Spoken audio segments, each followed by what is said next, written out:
wabarakatuh. Waalaikumsalam warahmatullahi wabarakatuh.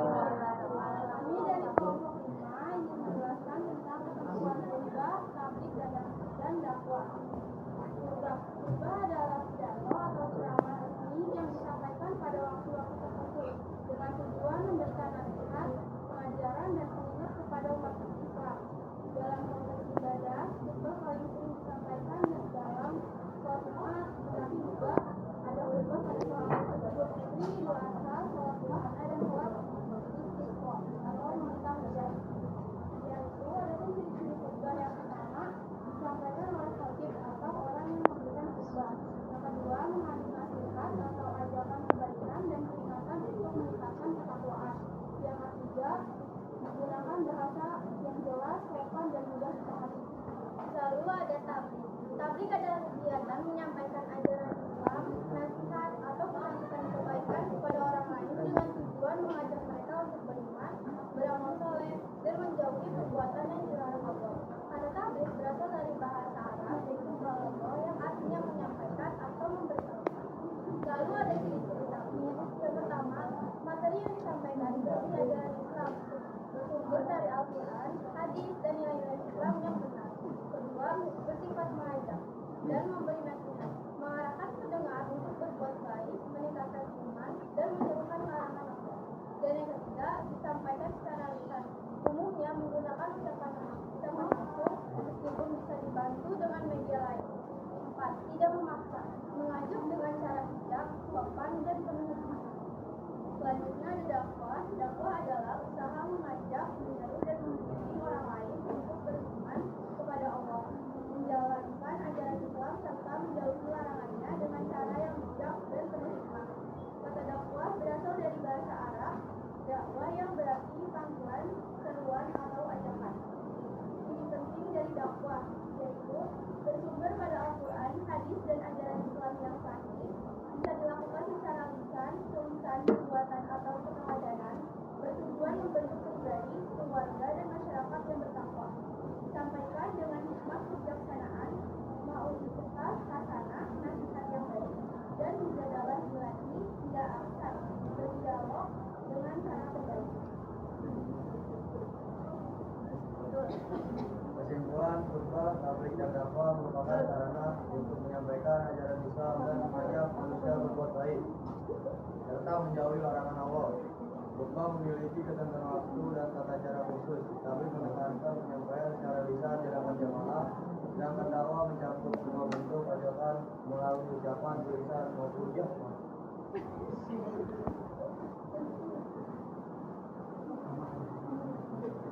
Untuk perbuatan dengan cara yang bijak.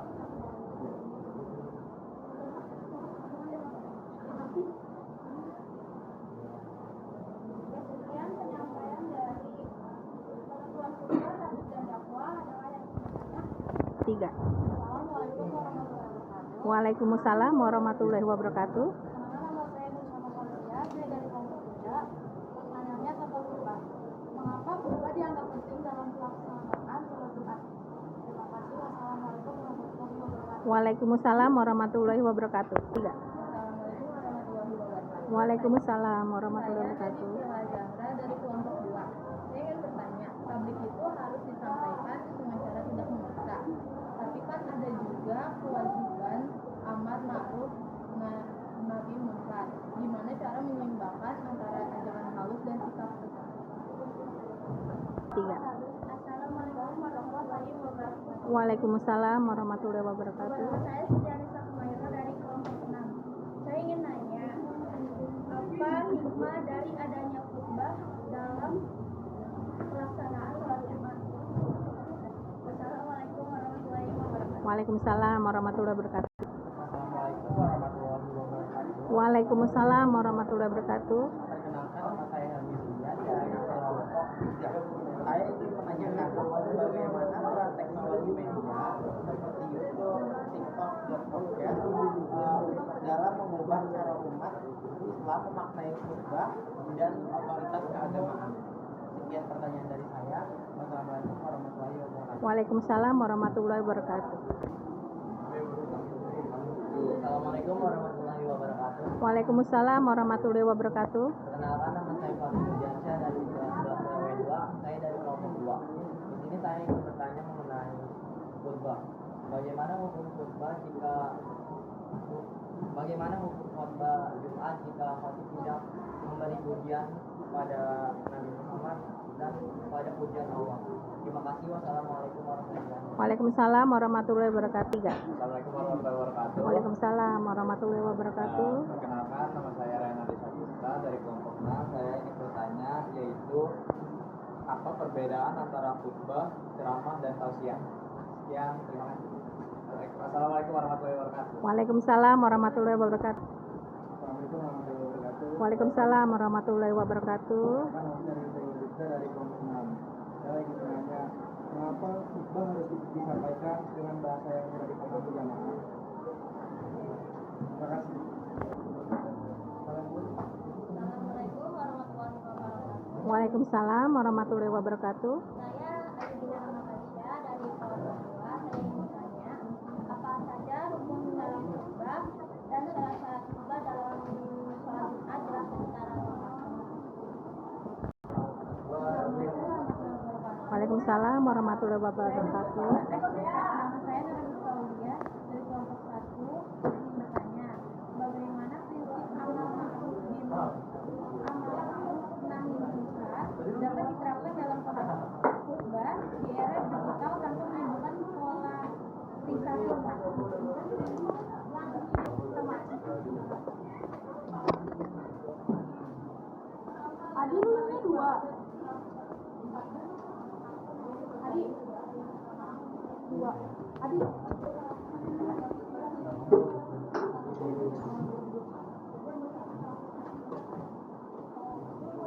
Tiga. Saya ingin menjawab pertanyaan siapa. Pertanyaannya yaitu mengapa khutbah dianggap penting dalam pelaksanaan sholat Jumat. Khutbah dianggap penting dalam pelaksanaan sholat Jumat karena memiliki beberapa alasan utama. Yang pertama yaitu sebagai rukun sholat Jumat. Khutbah merupakan salah satu rukun syarat sah untuk sholat Jumat. Artinya sholat Jumat tidak sah jika khutbah tidak dilakukan. Yang kedua yaitu sebagai sarana penyampaian pesan agama. Khutbah menjadi media dakwah untuk menyampaikan pesan-pesan keagamaan.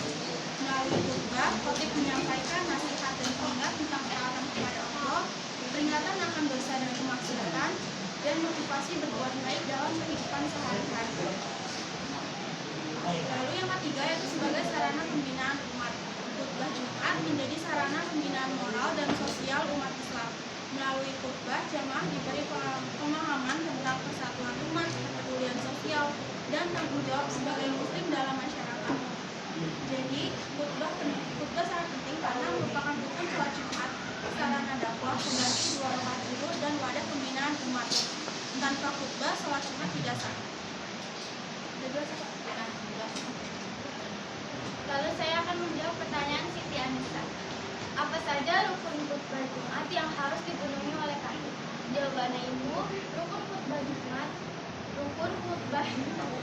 Jumat ada 5 yang harus dipenuhi oleh khatib supaya khutbahnya sah.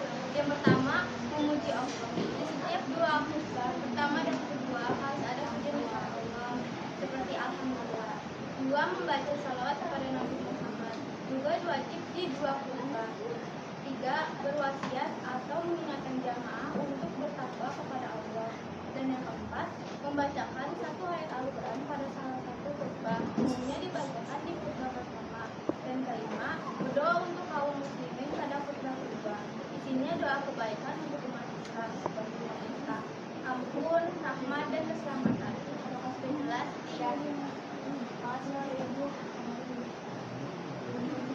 Saya akan menjawab pertanyaan dari Fakih. Bagaimana hukum khutbah Jumat jika khatib tidak mengucapkan pujian kepada Allah atau tidak bersalawat kepada Nabi Muhammad? Jawabannya yaitu khutbah Jumat hukumnya tidak sah jika khatib tidak mengucapkan pujian kepada Allah atau tidak bersalawat kepada Nabi Muhammad. Hal ini karena pujian kepada Allah dan salawat kepada Nabi termasuk rukun khutbah yang wajib dipenuhi. Jika salah satu dari keduanya dilakukan, maka khutbahnya tidak memenuhi syarat sah dan sholat Jumat pun tidak sah. Ya, sekarang saya ingin menjawab pertanyaan dari Helmi. Bagaimana peran sosial mengubah cara umat memakai khutbah dan otoritas keagamaan. Peran teknologi media seperti YouTube, TikTok, dan podcast dalam mengubah cara umat memaknai khutbah dan otoritas keagamaan, yaitu yang pertama, perubahan akses dan konsumsi pengetahuan agama. Yang kedua, demokratisasi otoritas keagamaan. Dan yang ketiga, perubahan gaya dan format penyampaian. Lalu yang keempat, pluralitas tafsir dan fragmentasi makna. Yang kelima, peluang dan tantangan. Kesimpulannya, teknologi media telah mengubah cara umat memaknai khutbah dari sesuatu yang seremonial dan institusional menjadi personal, digital, dan interaktif. Otoritas keagamaan ini tidak hanya ditentukan oleh ilmu dan posisi formal, tetapi juga oleh kemampuan berkomunikasi di ruang digital. Ini membuka ruang besar bagi penyebaran nilai-nilai Islam yang inklusif, namun juga menuntut kecerdasan digital dan kritisme umat dalam memilah informasi agama. Gimana Helmi, bukan sudah jelas? Sudah, terima kasih atas jawabannya. Saya akan menjawab pertanyaan Raihan Adi dari kelompok 6. Soalnya, apa perbedaan antara khutbah, ceramah, dan tausiah? Khutbah biasanya dilakukan pada waktu tertentu seperti sholat Jumat, sholat Id, atau pernikahan. Khutbah memiliki aturan khusus, misalnya harus dua bagian, disampaikan sebelum sholat dan berisi nasihat tentang ketakwaan kepada Allah.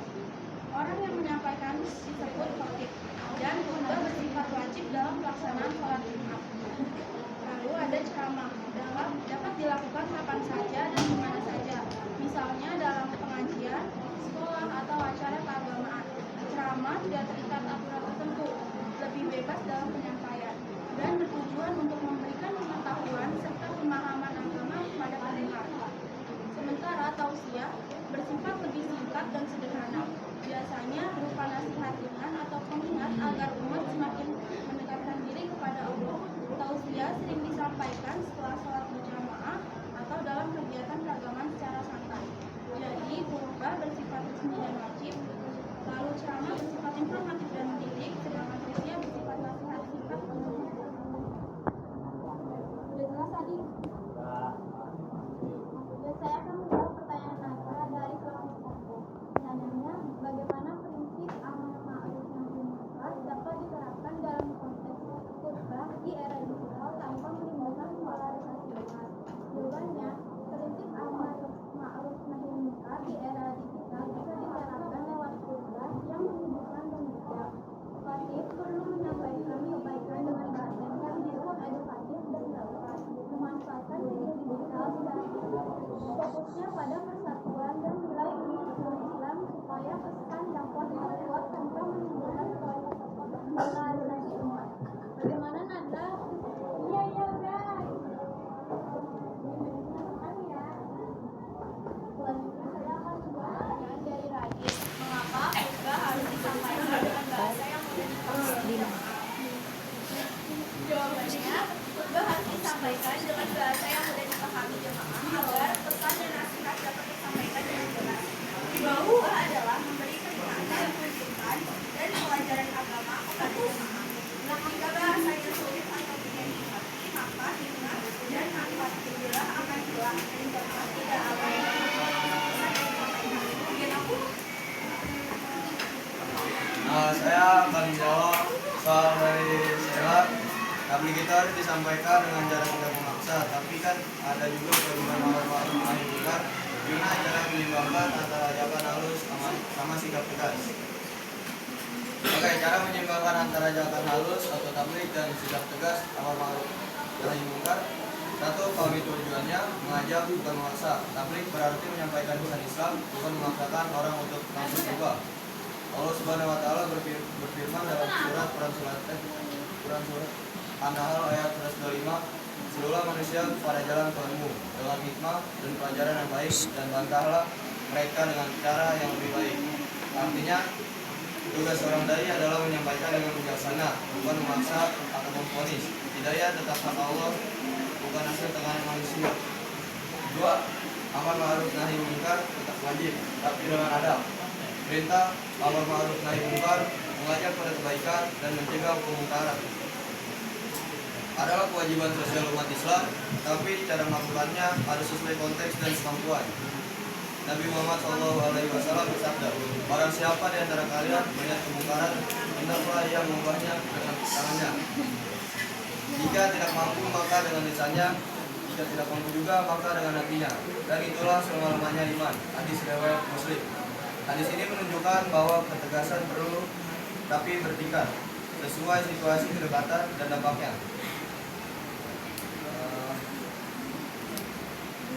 Kesimpulannya, menimbulkan tabligh dan amar ma'ruf nahi munkar berarti sampaikan dengan hikmah dan kelembutan, tegas pada kebenaran, tapi untuk pada pelaku, gunakan cara yang sesuai dengan kemampuan dan situasi, utamakan niat ikhlas dan dampak yang memperbaiki. Gimana Sheila? Apakah sudah jelas?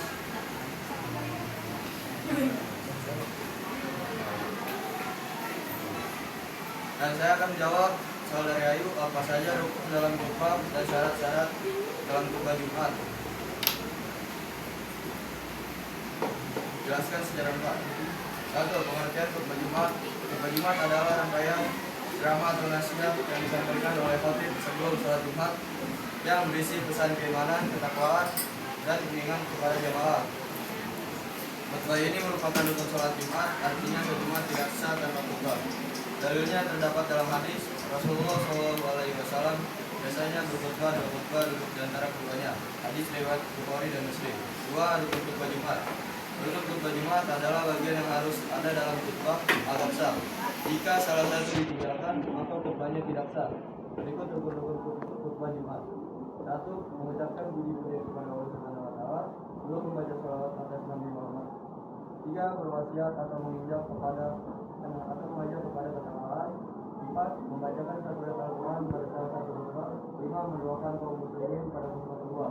Kesimpulannya, rukun khutbah Jumat yang pertama puji kepada Allah, kedua salat kepada Nabi, 3 baca takwa, 4 membaca satu ayat Quran, 5 doa untuk kaum muslimin pada khutbah kedua. Apakah ada jelas? Dan dari kawan kami kurang lebihnya mohon maaf. Wassalamualaikum warahmatullahi wabarakatuh. Waalaikumsalam warahmatullahi wabarakatuh.